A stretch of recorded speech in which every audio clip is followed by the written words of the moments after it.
सुस्वागत पिला माने आजिर ए virtual studio को मु समस्त मोर षष्ठ श्रेणी कुनी कुनी छात्र छात्री माननकु प्रथमे स्वागत जनाउची एवं से माननकु एस्कॉर्ट करूथिबा आज्ञा माननकु मध्य मोर यथामान्य जनाउची। पिला माने वर्तमान आमर पाठ सरी जाईची। आमे वर्तमान वार्षिक परीक्षा बा द्वितीय समाप्ति सूचक परीक्षा आमर आरंभ हबो। आमे से विषय किछि अभ्यास प्रश्न विषय आलोचना करिबा। तमे माने समस्त जानिच जे आमर कौन 12 रु 13 तारीख 13 14 आमर अछि 12 13 तारीख अछि मौखिक परीक्षा हबो। तापरे 14 15 16 आमे पूरा होली खेलिबा। ता सहित आमे पाठ भी पढ़िबा काहेकि ना आमर वर्षर द्वितीय समाप्ति सूचक आकलन परीक्षा आरंभ होबार अछि। 17 तारीख रु आमर परीक्षा आरंभ होई जिवो। ठीक अछि पिला माने चलो आमे ताहले स्मार्ट बोर्ड को जिबा। परी आमे माने कोन सत्यात्मक गीत नौ बा खेल नौ बा गप कहू, किंतु आज मु गोटे नूतन पदटिए देइछि जोटा कि कविता आवृत्ति करिछि। अज्ञान बालुत चक्षु लाभ करे दिव्य ज्ञान ज्योति पाई। अज्ञान बालुत चक्षु लाभ करे दिव्य ज्ञान ज्योति पाई। गुरुंका प्रयासे मृण्मय पिंडुला सुगठित पात्र होई। माने मु जोटा कहूथिली जे वर्तमान हमर द्वितीय समाप्ति सूचक मान निर्धारण 2025 परीक्षा आरंभ होबो। आसंता 12 और 13 तारीख 2 दिन मौखिक परीक्षा हबो। तापरे 14 15 आमर होली छुट्टी अछि। रविवार 16 तारीख आसंता सोमवार 17 तारीख दिन आमर साहित्य बा भाषा परीक्षा हबो। ताहले आमे वर्तमान कोन करिबा समाप्ति सूचक मान निर्धारण किछि संभाव्य प्रश्नर उत्तर गुडी को आलोचना करिबा बा देखिबा। ठीक अछि माने देखो आमर द्वितीय समाप्ति सूचक आकलन मान निर्धारण 2025 प्रश्न पत्र एमिति आसीबो। विषय भाषा बा ओडिया श्रेणी षष्ठ। प्रथम राशि शिक्षार्थी नाम लेखा जीवो। तापरे रोल नंबर विभाग तारीख विद्यालय नाम आउ कौन ब्लॉक रो नाम आ जिल्लार नाम। ठीक अछि आमर पृष्ठ संख्या थाए प्रश्न संख्या रहे पूर्ण संख्या आमर 50 मार्क। ठीक अछि 12 मार्क बधे मौखिक परीक्षा ही पारे नतुबा 5 मार्क भी मौखिक प्रश्न उत्तर थाए। ठीक अछि देख प्रथम रे आमर गोटे अनुच्छेद दिया जाय थाए। अनुच्छेद को पढ़ी आमे क ख ग घ ङ बा 5टा नंबर दिया जाय थाए। ठीक अछि पिला माने देख अनुच्छेद कोन विभिन्न प्रकार अनुच्छेद थाए। ठीक अछि तमे माने मनर भी तमे माने जानि परिबो ए जो अनुच्छेदटी अछि सेही अनुच्छेद रु देखिकी आमर प्रश्न तैयारी करा जायछि। आ अनुच्छेद को पढ़ी प्रश्नर उत्तर गुड़िक लिखिपार। ठीक अच्छे पिला माने देख अनुच्छेद को प्रथम आम पढ़ा। कवि सत्य द्रष्टा से सत कहे सत देखे सत कहे सत लिखे। किए कवि सेथिपाई तांकु सत्यर पूजारी बोली कुहा जाए। जे कवितार ए सत्यटा जेते अधिक से कविता सेते चिरंतन। से दृष्टि शरत नई कूले एक चिरंतन कविता। कविटीए निजर आनंद पाई कविता लिखि थाए। एमिति कि कविर हसिबा कांदिबा रागिबा सबुरी मूलरे थाए आनंद। हेले कविता माने आनंद। कविता माने आनंद ता निजर आनंद ता कवितार मूलपिंड। ता निजर आनंद होची कवितार मूलपिंड। आउ किए आनंद पाऊ कि न पाऊ किंतु कविटीए आनंद पूरा पाई थाए ता निज कवितार से जेतेबेले निजे कविता लिखि दिए तुमे माने भी पिला माने निजे मनर जदि कविताटी आवृत्ति करिदेब बा लिखिदेब बहुत खुशी लगे कि नहीं किंतु शिशु कविताटीए लिखिला बेले से आदौ कि निज कथा भाभी न थाए ठीक अच्छे शिशु कविताटीए लिखिला बेले को से आदौ निज कथा भाभी न थाए एठी कौन कवि सचेतन शिल्पीटीए कवि सचेतन शिल्पीटीए से केवल भावे कौन से टिकी टिकी कलिका मान कथा शुणेब गीत आ मुहरे फुटेब हस मुहरे फुटेब हस मनरे भरीदेव आनंद आउ से जेमिति सर्कस जोकर भली जोकर जानी पिला माने देखी सर्कस रे कौन जोकर निजे के हसेनी किंतु हसाए अन्य मानंकु ठीक अच्छे अन्य मानंकु देख एक कर प्रश्न रही कवि को सत्यर पुजारी बोली कहीं कह देख ए अनुच्छेद प्रश्न तैयारी से अनुच्छेद देखिकी तमे माने प्रश्न उत्तर लिखिब देख कवि सत्य द्रष्टा से कौन सतक देखे सत कहे सत लेखे तेणु तांकु सत्यर पुजारी बोली कह जाए ठीक अच्छे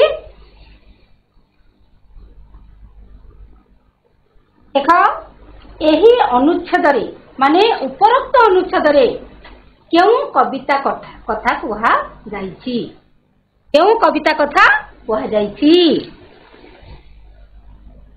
क्यों कविता कथा कहुछि कवितारे शरत नई कूले कविता कथा कहा जाइछि कविटीए कविता लेखे काहींकी कविटीए कविता लेखे काहींकी जर आनंद पाई कविता लेखे कविटीए निजर आनंद पाई कविता लेखे शिशु कवितार कवि मानंकु कहा सहित तुलना करा जाइछि कहा सहित सर्कस रा जोकर सहित तुलना करा जाइछि कवितार कवि कौन कवि मानंकु सर्कस रा जोकर सहित तुलना करा जाइछि कविटीए केतेबेले सचेतन शिल्पीटीए पालटि जाए कविटीए शिशु मानंक पाई कविता लिखिला बेले कौन करे सचेतन शिल्पी पालटि जाए देख 2 नंबर आमर गोटे पद्य अच्छी सेटा आमे 6 रु 10 नंबर पर्यंत लिखा देख कवि माने पद्यटा देख बैन बुढ़ार चाष कालिया कसरा 2 बलदरे चाष काम 12 मास न आखु मुग बिरी बिलरे फलाए सुनार फसल हाड़ भंगा श्रम करी देख पिला माने एठी आमर ए जो छोट कविताटी अच्छी छोट कवितारे ए छोट पद्यटी पदटी कौन थी बैन बुढ़ार चाष कालिया कसरा 2 बलदरे चाष काम 12 मास धान आखु मुग बिरी बिलरे फलाए सुनार फसल हाड़ भंगा श्रम करी एठी हमर कौन प्रश्न अच्छी चाषीटीर नाम कौन चाषीटीर नाम कौन पिला माने बैन बुढ़ा कि नहीं चाषीटीर आमे पूर्ण वाक्यर उत्तर देबा चाषीटीर नाम हैला बैन ठीक अछि चाष काम 12 मास बोली काहे कहा जाइछि कारण कौन 12 मास हमर कोन चाष चली वर्तमान हमर धान गहम धान पर गहम गहम पर बिरी बिरी पर कोलथ मांडिया एंती चली कि नहीं हेले 12 मास पर आम चाष काम 12 मास मध्य चली तेणु 12 मास आमर धान गहम मुग बिरी सोरिष मांडिया इत्यादि कथा कह सुनार फसल कहले तुम कौन बुझ सुनार फसल कहले कौन बुझ रे पिला माने आमे सुनार फसल कौन को यही धान गहम मुग बिरी कि नहीं सुनार फसल कहले आमे धान मुग बिरी इत्यादि चाष कथा बुझु तापर अछि बलद 2 नाम कौन ବଳଦ ଦୁହିଁଙ୍କର ନାମ କ'ଣ? କାଳିଆ କସରା ଦୁଇ ବଳଦରେ, ମାନେ କାଳିଆ ଆଉ କସରା। ଦେଖ, ବଳଦ ଦୁହିଁଙ୍କ ନାମ ହେଲା କାଳିଆ ଆଉ କସରା। ପଦ୍ୟଟିରୁ ଏକା ଭଳି ଶୁଭୁଥିବା ଶବ୍ଦ ଖୋଜି ଶୂନ୍ୟସ୍ଥାନ ପୂରଣ କର। ଦେଖ, ଆମର ଯୋଉ ଏ ପଦଟା ଅଛି, ସେଇ ପଦଟାରୁ ଏକା ଶବ୍ଦ, ଯେମିତିକି ଚାଷ ମାନେ କ'ଣ? ମାସ। ଚାଷ ମାନେ ମାସ। ବିରି, ବିରି ମାନେ କରି, ମାନେ ଏକା ଶବ୍ଦ ଶୁଭୁଛି କି ନାହିଁ? ବିରି କରି, କରି। ଠିକ ଅଛି। ଦେଖ ପିଲାମାନେ, ବର୍ତ୍ତମାନ ଆମେ ଯୋଉ ପଦ୍ୟ ବିଭାଗ ଆଉ ଗଦ୍ୟ ବିଭାଗରେ ମୁଁ ଖାଲି ଆଲୋଚନା କରିବା ପାଇଁ, ମାନେ ତୁମମାନଙ୍କୁ ଜଣେଇବା ପାଇଁ ମୁଁ ଗୋଟେ ଗୋଟେ ଦେଇଛି। ଏଇଟା ଆମର କ'ଣ? ପଦ୍ୟ ବିଭାଗର ମୁଁ ଗୋଟେ ଦେଇଛି ସରଳାର୍ଥ, ସରଳ ଭାଷାରେ ବୁଝେଇ ଦିଅ। ସେଟା ପ୍ରକୃତରେ ଆମର 3 ମାର୍କ କି 5 ମାର୍କ ଥାଏ। ଠିକ ଅଛି। ହେଲେ ମୁଁ କେବଳ ମୋର କର୍ତ୍ତବ୍ୟ କରିଛି। ହେଲା, ମୁଁ ... କରିଛି ଲେଖିଦେବା। ଉକ୍ତ ଗଦ୍ୟାଂଶଟି, ଯେହେତୁ ମାନେ ଏଇଟା ଗଦ୍ୟ ବିଭାଗରୁ ନେଇଛି, ଉକ୍ତ ଗଦ୍ୟାଂଶଟି ଆମ ସାହିତ୍ୟ ପୁସ୍ତକର ନ୍ୟାୟ ବିଚାର ଶୀର୍ଷକ ଗଳ୍ପରୁ ଆଣିତ। ଆଉ ଏଇ ଗଳ୍ପରେ, ଏଇ ଯୋଉ ଆମର ପ୍ରସଙ୍ଗରେ ଗାଳ୍ପିକ କିଏ? ସୁନନ୍ଦ କର। ସୁନନ୍ଦ କର କାଜୀଙ୍କର ମହତ୍ୱ ବିଷୟରେ ବର୍ଣ୍ଣନା କରିଛନ୍ତି। ଠିକ ଅଛି। ହେଲେ ଜାନକୀ ବାଈର ଅଭିଯୋଗକୁ ଗୁରୁତ୍ୱ ଦେଇ କାଜୀ ସୁଲତାନଙ୍କୁ ଦରବାରକୁ ଡକାଇଲେ। ରାଜା ନିଜର ଦୋଷ ସ୍ୱୀକାର କରିବାରୁ ତାଙ୍କୁ କ'ଣ କଲେ? କାଜୀ ଦଣ୍ଡ ଦେଲେ। ରାୟ ଘୋଷଣା ପରେ କ'ଣ କଲେ? କାଜୀ ନିଜ ଆସନରୁ ଓହ୍ଲାଇ ଆସି ସୁଲତାନଙ୍କୁ ପ୍ରଣାମ କରି କେବଳ ସେ ନିଜର କର୍ତ୍ତବ୍ୟ ପାଳନ କରିଛନ୍ତି ବୋଲି କହିଥିଲେ। ପ୍ରକୃତରେ ଏଇ ଯୋଉ ନ୍ୟାୟ ବିଚାର, ଏଇ ପ୍ରସଙ୍ଗଟି ଶିକ୍ଷଣ। ଏଇଟା ଦେଖ, ଗଦ୍ୟ ବିଭାଗରୁ ଯେ କୌଣସି ପ୍ରଶ୍ନ ପଡ଼ିବ, ତୁମେ ମାନେ ପାଠ, ଯେହେତୁ ବହିଟି ଆମର ସରିଯାଇଛି, ଏବେ ଆମେ ବାର୍ଷିକ ପରୀକ୍ଷାରେ ଦେବାକୁ, ବାର୍ଷିକ ପରୀକ୍ଷାକୁ ଦେବା ପାଇଁ ଆମେ ପ୍ରସ୍ତୁତ ହେଇସାରିଛୁ। ତେଣୁ ଆମେ ପାଠଟିକୁ ସାରିଛୁ। କିଛିଟା ମୁଁ ଖାଲି ତମମାନଙ୍କ ସହିତ ଆଲୋଚନା କରୁଛି, ମାନେ ସରଳାର୍ଥ ଗୁଡ଼ିକ ଲେଖିଲା ବେଳେ ଏମିତି ଲେଖିବ। ତାପରେ ଦେଖ, ଗଦ୍ୟ ବିଭାଗ ସଲା। ଗଦ୍ୟ ବିଭାଗର 2ଟା ପଡ଼େ। ଗୋଟିଏ ମୁଁ ଯୋଉ କହିଲି ଗଦ୍ୟ ବିଭାଗ, କିମ୍ବା ଆଉ ଗୋଟେ ପଡ଼େ। ତୁମେ ଯୋଉଟା ଆସିବ ତମେ ସେଇଟା ହିଁ ଲେଖିବ। ଠିକ ଅଛି। କିନ୍ତୁ ଗୋଟିଏ ଲେଖିବ। ତାପରେ ଆସିଲା ଆମର ପଦ୍ୟ ବିଭାଗ। ପଦ୍ୟ ବିଭାଗରେ ଆକାଶ ତଳେ ଧୂଳି କଣା ମୁଁ ବିଶ୍ୱ ଅତି ସ୍ଥାନ। ତମେ ମାନେ ସବୁ ଜାଣିଛ, ଧୂଳି ପାଠଟି ପଢିଛ କି ନାଇଁ କବିତା ଭିତରେ। ହେଲେ ଏଇଠି ଆମେ ଆକାଶ ଲେଖିଦେବା, ... ଦେଖିବା ସ୍ଥାନ ଲେଖିଦେବା। ତାପରେ ପିଲାମାନେ କ'ଣ ଲେଖିବା? ଯେହେତୁ ଆମେ ପଦ୍ୟ ବିଭାଗ, ହେଲେ ଉକ୍ତ ପଦ୍ୟାଂଶଟି ଆମ ସାହିତ୍ୟ ପୁସ୍ତକର ଧୂଳି କବିତାରୁ ଆନିତ ବା ଆସିଅଛି। ଏହି ପ୍ରସଙ୍ଗରେ କବି ବିଦ୍ୟୁତ ପ୍ରଭା ଦେବୀ ଧୂଳିର ସ୍ୱାଭିମାନର ପରିଚୟ ଦେଇଛନ୍ତି। ହେଲେ ବିରାଟ, ଆମର ଯୋଉ ଏଇ ବିରାଟ ବିଶ୍ୱରେ ଅନେକ ବଡ଼ ବଡ଼ ଜୀବଜନ୍ତୁ ଓ ଅନ୍ୟାନ୍ୟ ବସ୍ତୁ ଥିଲେ ମଧ୍ୟ ସେମାନଙ୍କ ମଧ୍ୟରେ କିଏ? ଧୂଳି କଣାଟି ନିହାତି ସାନ। କି ନାଇଁ?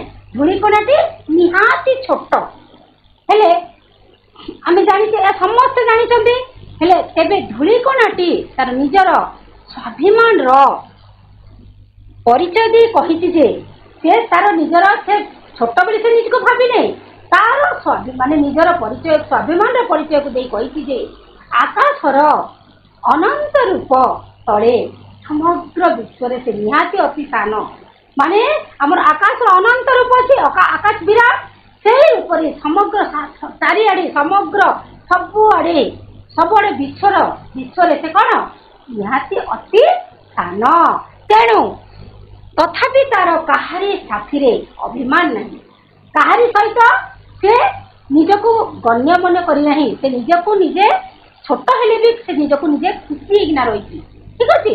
ସେ କେବେ ବି କାହାରି ସାଥିରେ ଅଭିମାନ କରିନାହିଁ।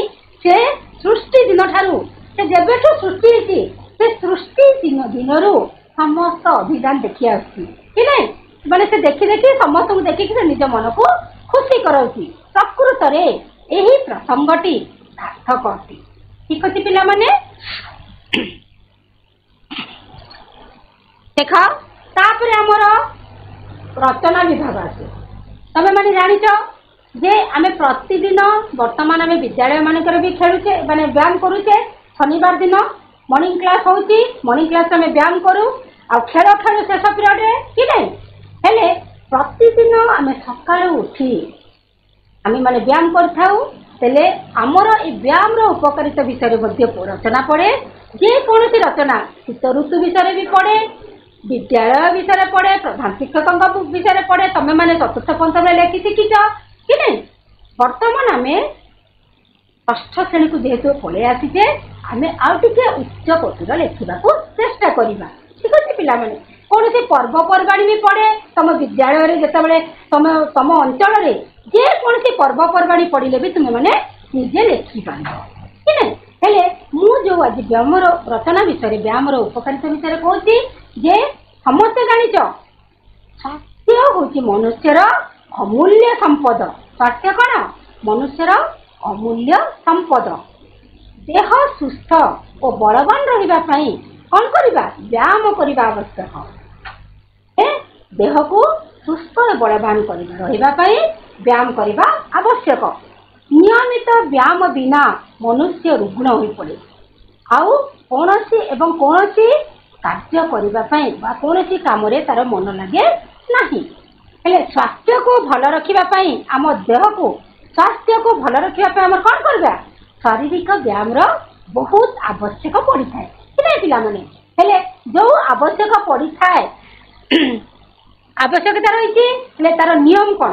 ବିଭିନ୍ନ ଖେଳ, କୁସ୍ତି, କସରତ, ଦଣ୍ଡ ବୈଠକ, ବାଗୁଡ଼ି, ପହଁରା, ଦୌଡ଼ିବା ଆଉ ନିୟମିତ ଚାଲିବା ଆମ ଆଦିକୁ ବ୍ୟାୟାମର କୁହାଯାଏ। ଠିକ ଅଛି, ବ୍ୟାୟାମ କାହାକୁ କୁହାଯାଏ ଜାଣିଲ? ହେଲେ ଆଉ ସବୁବେଳେ କେତେବେଳେ ଆମେ ବ୍ୟାୟାମ କରିବା ଉଚିତ? ସକାଳେ ଓ ସନ୍ଧ୍ୟାରେ ବ୍ୟାୟାମ କରିବା ଉଚିତ। ଆଜିକାଲି କ'ଣ ପାହାନ୍ତିଆ ଓ ସନ୍ଧ୍ୟା ସମୟରେ ରାସ୍ତାରେ କିମ୍ବା ନଦୀ କୂଳରେ ଲୋକମାନଙ୍କର ଭିଡ଼ ଥାଏ। ଲୋକମାନେ ଚାଲୁଥାନ୍ତି, ଅଭ୍ୟାସ କରୁଥାନ୍ତି କି ନାହିଁ, ଚାଲୁଥାନ୍ତି। କିନ୍ତୁ ଚାଲିବା ଉଚିତ। ମନେ ରଖିବ ଯେ ଆମେ ଖାଇସାରିବା ପରେ ବ୍ୟାୟାମ କରିବା ଉଚିତ ନୁହେଁ। ଏହା ସ୍ୱାସ୍ଥ୍ୟ ମାନେ ଯେତେବେଳେ ଆମେ ସକାଳେ କିମ୍ବା ସନ୍ଧ୍ୟାରେ ଯିବା ସ୍ୱାସ୍ଥ୍ୟ ପକ୍ଷରେ ଖୁବ ଭଲ। କିନ୍ତୁ କେମିତି କରିବା? ଆମେ ନିତ୍ୟ କର୍ମ ସାରିଦେବା ଆଉ କିଛି ନ ଖାଇ ଆମେ ବ୍ୟାୟାମ କରିବା। ତାପରେ ଖାଇସାରିବା ପରେ ବ୍ୟାୟାମ କଲେ ଆମର ଖାଦ୍ୟ ହଜମ ହୋଇପାରେ ନାହିଁ। ଆଉ ତେଣୁ ଆମେ ମାନେ ଖାଇବା ଉଚିତ ନୁହେଁ। ଆଉ ଯେତେବେଳେ ବ୍ୟାୟାମ କରିସାରିବା ଆମ ଝାଳ ବାହାରିବ, ସେତିକି ବେଳେ ବି ଆମେ ଗାଧୋଇବା, ଖାଇବା ଇତ୍ୟାଦି କରିବା ଉଚିତ ନୁହେଁ। ଆମେ ଯେତେବେଳେ ସାରିବା, ଆମ ଝାଳ ମରି ସାରିବ, ତାପରେ ଆମେ ଖାଦ୍ୟ ଖାଇବା ଉଚିତ। ଦେହରୁ ଯେଉଁ କହିଲି, ଦେହରୁ ଝାଳ ଶୁଖିଲା ପରେ ଆମେ ଯଦି ଖାଦ୍ୟ ଖାଇବା କି ଗାଧେଇବା ତାହେଲେ କିଛି କ୍ଷତି ହୁଏ ନାହିଁ। ତାପରେ ଦେଖ ବ୍ୟାୟାମର ଉପକାରିତା କ'ଣ? ବ୍ୟାୟାମ କଲେ ଆମର ଦେହରେ କ'ଣ ହୁଏ? ରକ୍ତ ସଞ୍ଚାଳନ ହୁଏ। ବ୍ୟାୟାମ କଲେ ଦେହରେ ଭଲ ଭାବରେ ବ୍ୟାୟାମ କଲେ ରକ୍ତ ସଞ୍ଚାଳନ ହୁଏ। ଏହାଦ୍ୱାରା ଦେହର ଯେଉଁ ମଇଳା ଅଂଶ ଝାଳ ଆକାରରେ ବାହାରିଯାଏ, ଖାଦ୍ୟ ଉତ୍ତମ ରୂପେ ଜୀର୍ଣ୍ଣ ହୁଏ, ରକ୍ତ ପରିଷ୍କାର ହୁଏ। ବ୍ୟାୟାମ କରିବା ସମୟରେ ଆମେ ଖୁବ ଜୋରରେ ପ୍ରଶ୍ୱାସ ନେଉ, ନିଶ୍ୱାସ ପ୍ରଶ୍ୱାସ ନେଇଥାଉ କି ନାହିଁ, ଏବଂ ଆମ ଦେହରେ ରକ୍ତ ଭଲ ଭାବରେ ସଞ୍ଚାଳନ ହୁଏ। ଆମର ହୃଦଯନ୍ତ୍ର ଆଉ ଫୁସଫୁସ୍ ସବଳ ହୁଏ। ବ୍ୟାୟାମ କରିବା ଲୋକଙ୍କ ପାଇଁ ଉତ୍ତମ ଖାଦ୍ୟ ଆବଶ୍ୟକ। ଆମେ ଏକ୍ସରସାଇଜ କରିବା, ବ୍ୟାୟାମ କରିବା, କିନ୍ତୁ ଆମେ ତା ଲାଗି ଆମେ ଭଲ ଖାଦ୍ୟ ବି ଖାଇବା। ଉତ୍ତମ ଖାଦ୍ୟ ବିନା ବ୍ୟାୟାମ କଲେ ଏହା ଶରୀରର କ୍ଷତି କରେ।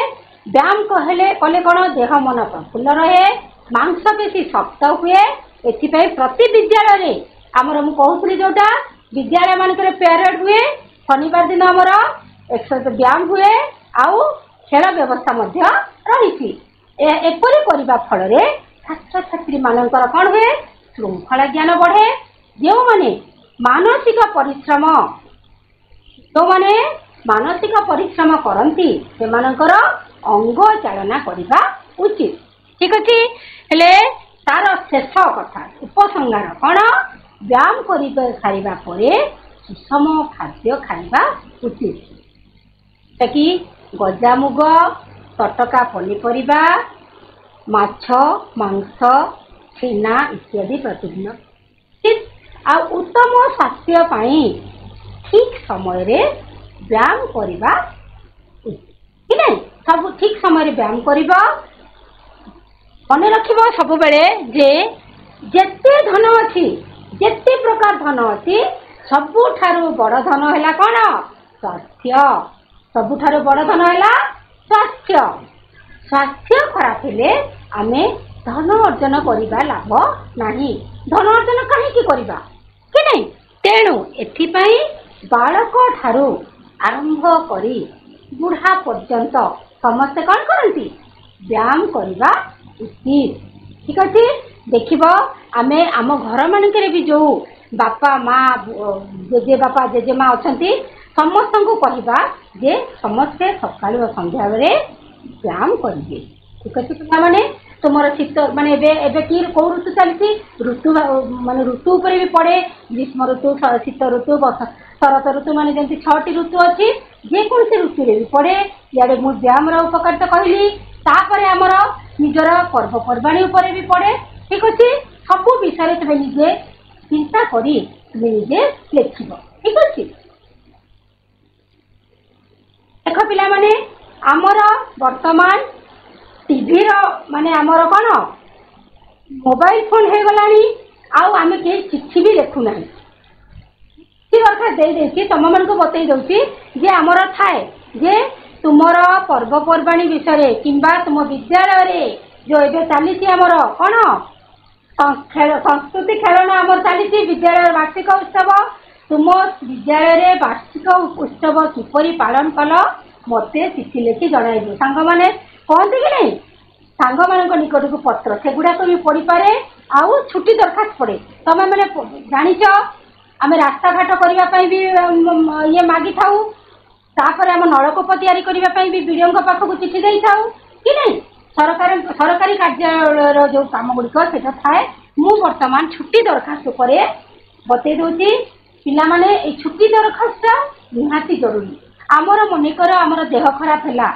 आम स्कूल को जापारू ना ठीक है पिला माने आम स्कूल को जापारू ना जिते बड़े तुम्हें मैंने हाईस्कूल पढ़ुच जिते बड़े विद्यालय को जीव तुम्हें मैंने कौन पाई छुट्टी नहीं कौन है तुम्हें विद्यालय को आसी पार ना से तुम्हें लिखिपार लिखिकी दरखास्त दे पार देख प्रथम ये समस्त लिखिनि जे मनकर पूर्वर तुम्हें विद्यालय 3 दिन अनुपस्थित रहीच आउ से कारण दर्शाई प्रधान शिक्षक निकट को कौन दरखास्त लेख देख माननीय पाखे कमादेव श्रीजुक्त सरकारी उच्च विद्यालय प्रधान शिक्षक विद्यालय प्रधान शिक्षक बिजुली खमन महोदय समीपेशु श्रेणी शिक्षयित्री जरिया कि नहीं हेले विषय लिख कौन तुम्हें कौन प्रधान शिक्षक को निजे तो दे पारनी तुम्हें कौन तुम श्रेणी शिक्षयित्री जरिया तुम्हें प्रधान शिक्षक पाखक छुट्टी दरखास्त दब ठीक अच्छे हेले छुट्टी मंजूर विषय है छुट्टी मंजूर निमंते आवेदन ठीक अच्छे कारण यही जे लिख महाशय कमादेव नवेदनर कारण ये मु पिंकू भोई रोल नंबर 7 षष्ठ श्रेणीर छात्र अटे ठीक अच्छे ज्वर पीड़ित थिबारु मु गत 4 तारीख 3/2025 तारीख ठारू 6/3/2025 पर्यंत श्रेणी रे अनुपस्थित थी ठीक अच्छे तुम कारण दर्शाइदेल एणु विनीत अनुरोध करे कि विनीत सब बेले न दीर्घकार लिख ठीक अच्छे एणु विनीत अनुरोध करे कि पाखे कमादेव मते उपरोक्त 3 दिन छुट्टी मंजूर कले मु आपणक ठारे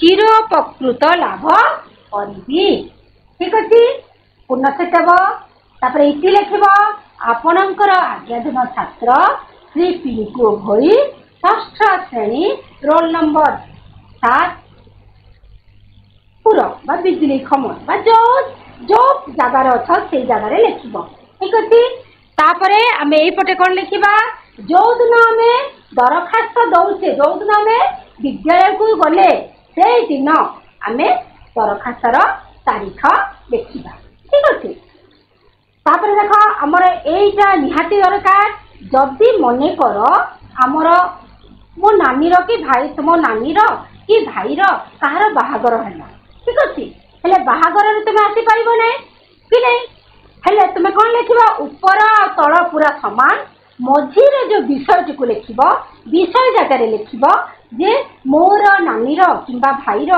बा दादार बाहागर थिबारु मु छुट्टी नेबी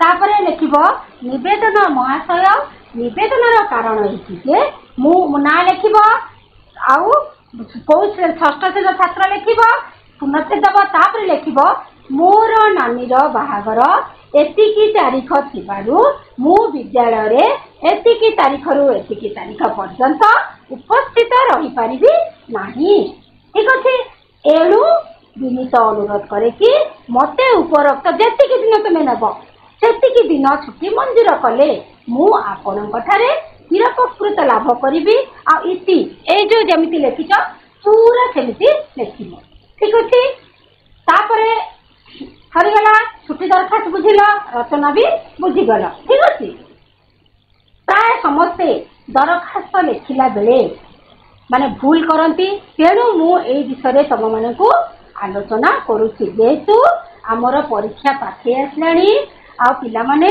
केबे भी तुम माने होली खेलिब नहीं बेसी खेलिब कहीं तुमर खेल रंग खेल किंतु बेसी खेलिब नहीं जदि ज्वर हो गले बेसी खेलिले ज्वर हो गले तुम तो परीक्षा दे पारिब नहीं कि नहीं तेणु खेलिब अल्प खेलिब फगु खेलिब आ रंग कम खेलिब किंतु मन रखिब पाठ पढ़ा चेष्टा कर हेतु आमर 17 तारीख रु परीक्षा आरंभ होउछि ठीक अछि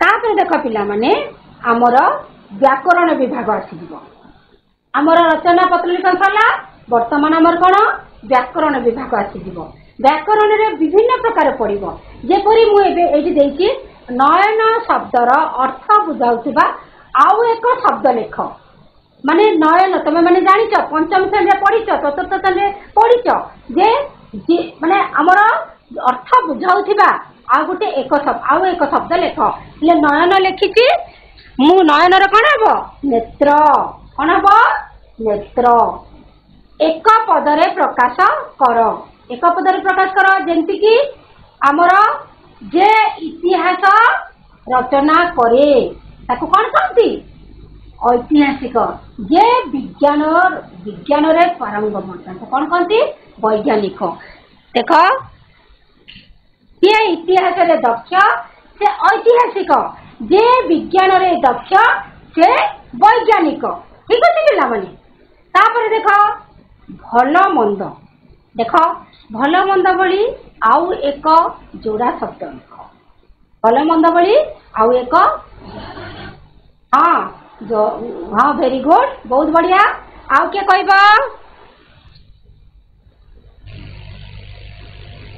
कौन दुख दिन राति बहुत शब्द अच्छी अच्छी कि नहीं तापर देख कर्तव्य शब्दटी लगाई वाक्यटी लिख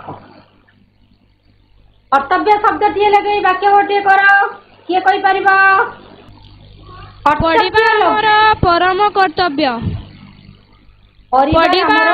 परम कर्तव्य बहुत धन्यवाद तांको पे हमें करताली देबा ठीक अछि आ गोटे वाक्य के कहबो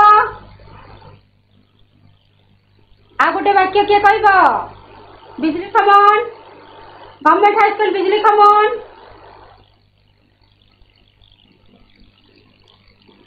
आमे निज कर्तव्य भल भाव करबा बहुत बढ़िया आ गोटे मु कहूची पिता मातांकर सेवा ही मोर परम कर्तव्य अटे पिता मातांकर सेवा ही मोर परम कर्तव्य अटे कि नहीं आमे सब बेले बापा मां को कौन करबा तांको ପୂର୍ଣ୍ଣ ସହଯୋଗ କରିବା ଆଉ ତାଙ୍କର ସେବା କରିବା। ଠିକ ଅଛି। ତାପରେ ଦେଖ ଆମେ ଲିଙ୍ଗ ପରିବର୍ତ୍ତନରେ ଆମେ ଯେକୌଣସି ବି ଆସେ। ଠିକ ଅଛି। ଯେମିତି ଛାତ୍ରର ଲିଙ୍ଗ ପରିବର୍ତ୍ତନ କଣ? ଛାତ୍ରୀ, ବାଳକର ବାଳିକା। ଠିକ ସେହିପରି ଗୁଣବାନର ଲିଙ୍ଗ ପରିବର୍ତ୍ତନ। ଗୁଣବାନର କଣ ହବ? ଗୁଣବାନର କହିବ ଗୁଣବତୀ। ବହୁତ ଧନ୍ୟବାଦ। ଠିକ ଧନ୍ୟବାଦ ଜମା ବସ। ଗୁଣବତୀ ଅଛି। ଦେଖ ପିଲାମାନେ ଆମର ଆହୁରି ପଡିବ କଣ ପଡେ? ଶବ୍ଦ ସନ୍ଧି ବିଚ୍ଛେଦ ପଡିବ, ବାକ୍ୟ କାହାକୁ କହନ୍ତି ପଡିବ। ହଁ, ବିଭିନ୍ନ ପ୍ରକାର ବହୁତ ପ୍ରକାର ପ୍ରଶ୍ନ ପଡେ। ଆମର ଗ୍ରାମାରରେ ବ୍ୟାକରଣରେ ସର୍ବନାମ ପଦ, ବିଶେଷ୍ୟ ପଦ ସବୁ ପଦ ପଡେ। ତମେ ମାନେ ସବୁ ବିଷୟରେ ପଢିଥିବ, ବ୍ୟାକରଣ ବିଭାଗର ବି ଥାଏ। ଠିକ ଅଛି। ଆଉ ଯୋଉ ଆମର ପତ୍ର ଲିଖନ ଦେଖ, ଏଇ ଯୋଉ ମୁଁ ଯୋଉ ଦେଖେଇଥିଲି କଣ ଛୁଟି ଦରଖାସ୍ତ ଯୋଉ ଦେଇଥିଲି ସେଇଠି ସମସ୍ତେ ଆମର ଲେଖି ନେବା ଯେ ଆଉ ଯଦି ମନେକର ଆମର ପତ୍ର ଲିଖନ ପଡିଲା ଯେ ତୁମର ବିଦ୍ୟାଳୟରେ ତମେ କଣ କିପରି ବାର୍ଷିକ ଉତ୍ସବ ପାଳନ କଲ ସେ ବିଷୟରେ ମୋ ପାଖକୁ ପତ୍ର ଲେଖ। ତୁମ ସାଙ୍ଗଟିଏ ତୁମକୁ କହିଛି, ତମେ କଣ ଲେଖିବ? କଣ କହିବ? ପ୍ରିୟ ସାଙ୍ଗ, ଯୋଉ ସାଙ୍ଗର ନାଁ ଲେଖିବ ହେଲା। ଠିକ ଅଛି। ନାଁ ଲେଖି ସାରିଲା ପରେ ମୁଁ ଭଲରେ ଅଛି, ମୋର ଶୁଭେଚ୍ଛା ନେବୁ। ମଉସା ମାଉସୀ କିପରି ଅଛନ୍ତି ମତେ ଜଣେଇବୁ। ନିଶ୍ଚୟ ମଉସା ମାଉସୀ ଭଲରେ ଥିବେ ବୋଲି ମୋର ଆଶା ତଥା ବିଶ୍ୱାସ, ଯେହେତୁ ତୁ ତୋ ବାପା ମାଙ୍କୁ ବହୁତ ଭଲ ପାଉ। ଠିକ ଅଛି। ଆଉ ମୁଁ ତାପରେ ବିଷୟ ସଲା, ତାପରେ ବିଷୟଟି ଲେଖିବ ଯେ ତୁମ ବିଦ୍ୟାଳୟରେ କଣ କଣ ପାଳନ କରିଥିଲ। ତୁମ ବିଦ୍ୟାଳୟରେ କଣ କଣ ପାଳନ କରିଥିଲ, କଣ ଯେ ବାର୍ଷିକ ଉତ୍ସବଟି କିପରି ପାଳନ କରିଥିଲ, ନିଜ ନିଜ ବିଦ୍ୟାଳୟରେ ଭିନ୍ନ ଭିନ୍ନ ଭାବରେ ପାଳନ କରିଛ ସେ ବିଷୟରେ ଲେଖିବ 2-4 ପଦ। ତାପରେ ଶେଷରେ ଲେଖିବ ମୁଁ ଏତିକିରେ ରହିଲି, ତୁମ ବିଦ୍ୟାଳୟରେ କିପରି ବାର୍ଷିକ ଉତ୍ସବ ପାଳନ କଲ ସେ ବିଷୟରେ ମୋତେ ଚିଠି ଲେଖି ଜଣାଇବୁ। ତାପରେ ତୁମେ କଣ କରିବ?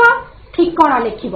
ଇତି ତୋର ସାଙ୍ଗ ତୁମ ନାଁ ଲେଖିଲ, ତାପରେ ତୁମେ ଠିକଣାଟି ଦେବ। ଠିକଣା ଲେଖିବା ହଉଛି ଆମର ଯାହାକୁ ଦଉଥିବ ଗ୍ରାହକ ଆଉ ପ୍ରେରକ ହେଲା ନିଜର। ଠିକ ଅଛି।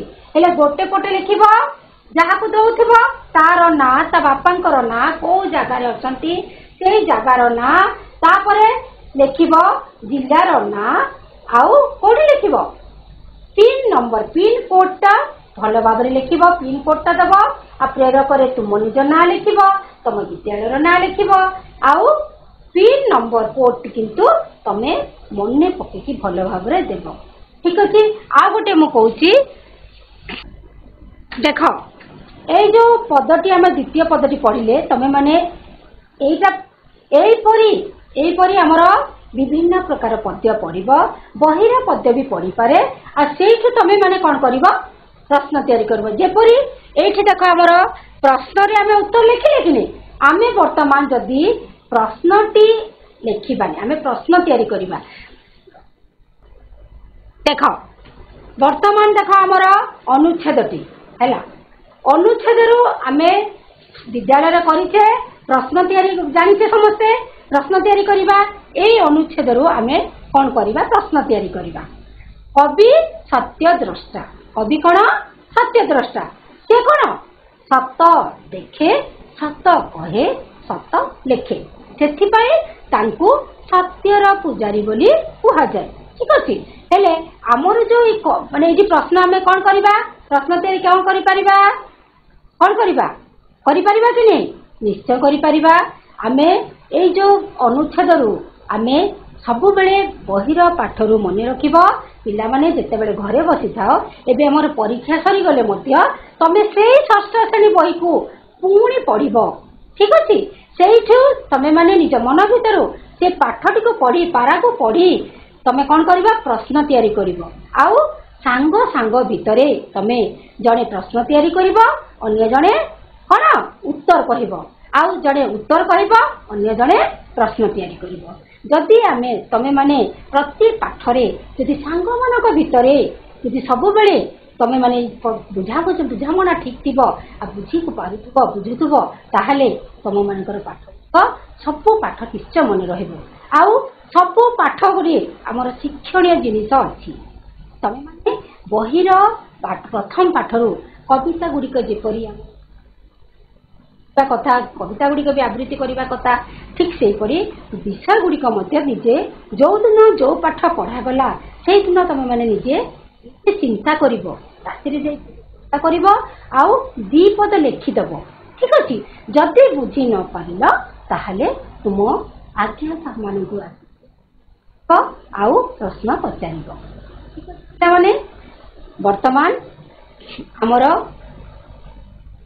विद्यालय तुम मान पुणी कहीदे जे आमर परीक्षा 17 तारिख रु आरंभ हम सकाल परीक्षा हम ठीक अच्छे समस्ते मन ध्यान दे पाठ पढ़ आउ और रंग तो खेल आम मान खेल आम जानूचे किंतु आम खेलानी बोली कहबिनी खेलिबा किंतु कम खेलिबा कहीं ज्वर हो गले जदि आम बेसी खेलिबा ज्वर हो गले आमर देह खराब हो गले आम परीक्षा दे पारिबानी वर्षर पाठटी को आम भूली जिबा कि नहीं तेणु कम खेलिबा किंतु मन दे पाठ पढ़ा ठीक अच्छे पिला माने ऑल द बेस्ट आमर द्वितीय परीक्षा माने आमर द्वितीय मासिक कौन समेटिव 2 को मु समस्त को पुणी थरे अभिनंदन सह शुभेच्छा जनाई आउ मु आजिर ये को शेष करुछि धन्यवाद तमे माने मते पूर्ण सहयोग करिथिबारु मु